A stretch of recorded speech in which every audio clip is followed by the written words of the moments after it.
Good evening. I'm Leah Lando. Jeff is off tonight. Thank you for joining us. We begin with two communities now separated by more than 1,000 miles, but bonded by tragedy.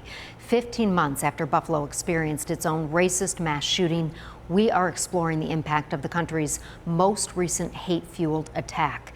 In the latest from Jacksonville, Florida, tonight a federal hate crime investigation is underway after a white gunman killed 3 people at a Dollar General Saturday. The governor says the state will send money to impacted families and an historically black college near the store.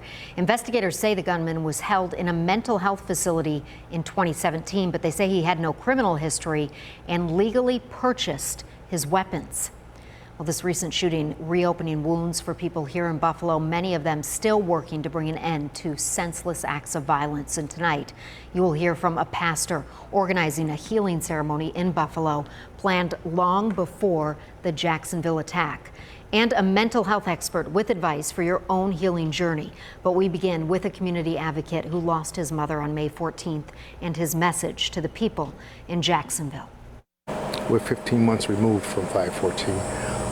And it doesn't get any easier. Garnell Whitfield Jr. has been speaking out against racism and gun violence since his mother, Ruth Whitfield, and 9 other people were murdered in a racially motivated shooting at Tops in Buffalo in May of 2022. When this happens to you, it just tears a part of you.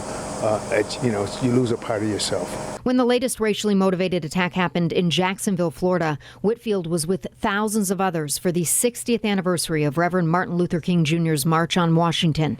He tells me if his mother were still alive today, she would have been right there with them in Washington, D.C. My mom was very much interested in being a part of the solution. The people in Jacksonville right now, you're all too familiar with what they're feeling. What do you want to say to them? We're going to continue to support all of the things that cause you to be vulnerable. Mental health expert Carl Shallowhorn says that kind of support is very important. He encourages people to reach out for support and find a good listener to talk to about your feelings and fears. There's grounding exercises you can do, relaxation techniques.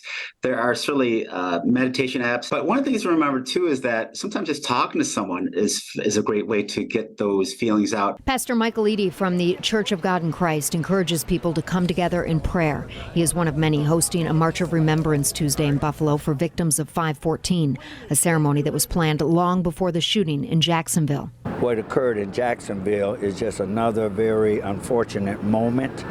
And really is a reflection of the state of affairs in our nation overall in terms of maybe race relations. Garnell Whitfield Jr. says he will continue to pray, advocate for stricter gun laws, and speak out against racism. He hopes others will join him. What do we need to do? Well, we need to raise our voices. We need to get up from our places of comfort, our places of security, seemingly our places of ignorance, and raise our voices. Tomorrow's March of Remembrance, scheduled to begin at State Tabernacle Church of God on Glenwood Avenue in Buffalo. The healing ceremony will be at noon outside the Jefferson Avenue Tops. And we are always working here at 7 News to have constructive conversations about how we can move forward together, including 2 Buffalo Strong conversations with families who lost loved ones on May 14th and community advocates. You can watch those right now on WKBW.com.